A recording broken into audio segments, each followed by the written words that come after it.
Good morning student, class 1 Hindi. आज हम पढ़ेंगे हिंदी व्याकरण पार्ट 1 भाषा।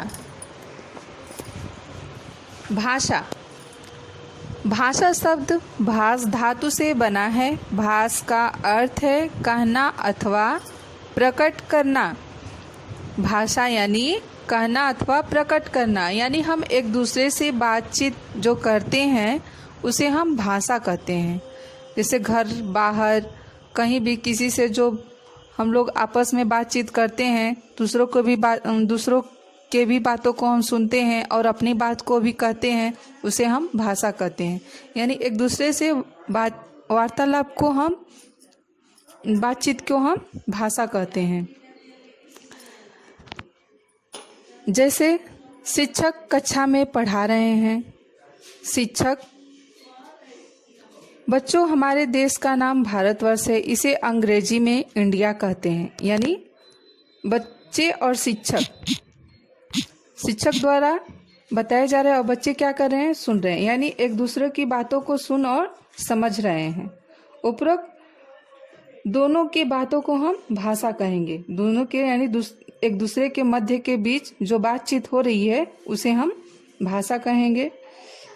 परिभाषा भाषा की परिभाषा हुई अपने विचारों को दूसरों तक पहुंचाने के लिए हम जिस माध्यम, शब्दों एवं वाक्यों का प्रयोग करते हैं उसे हम भाषा कहते हैं।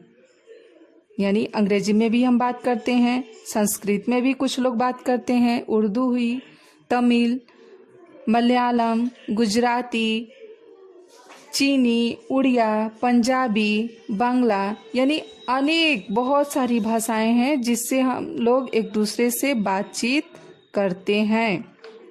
हमारे देश में बहुत सारी बोलियां बोली जाती है। इसी प्रकार भाषा के भी कुछ प्रकार हैं। हम किस प्रकार से हम भाषा को प्रकट करते हैं। पहला भाषा हुई लिखित भाषा। लिखित भाषा सेकेंड हुआ मौखिक भाषा और तीसरा नंबर हुआ सांकेतिक भाषा। यानी भाषा के प्रकार, भाषा 3 प्रकार की होती है जिनके माध्यम से हम अपनी बात अथवा विचार दूसरों तक पहुंचाते हैं। फर्स्ट, लिखित भाषा। हम अपने विचार लिख कर प्रकट करते हैं। जैसे कोई हमसे दूर हो, उसे हम पत्र द्वारा लिख कर प्रकट करते हैं, उसे हम लिखित भाषा कहते हैं। सेकंड नंबर हुआ मौखिक भाषा। हम अपने विचार वाणी यानी आवाज़ द्वारा दूसरों तक जो बातें पहुंचाते हैं उसे हम मौखिक भाषा कहते हैं। जैसे दूर देश हमारा कोई प्रदेश में हो तो हम टेलीफोन से, मोबाइल से बातचीत जो करते हैं उसे कौन सी भाषा कहेंगे, मौखिक भाषा कहेंगे। अब हम आएंगे थर्ड नंबर यानी तीसरे नंबर पे सांकेतिक भाषा। हम अपने विचार संकेतों के माध्यम से प्रकट करते हैं।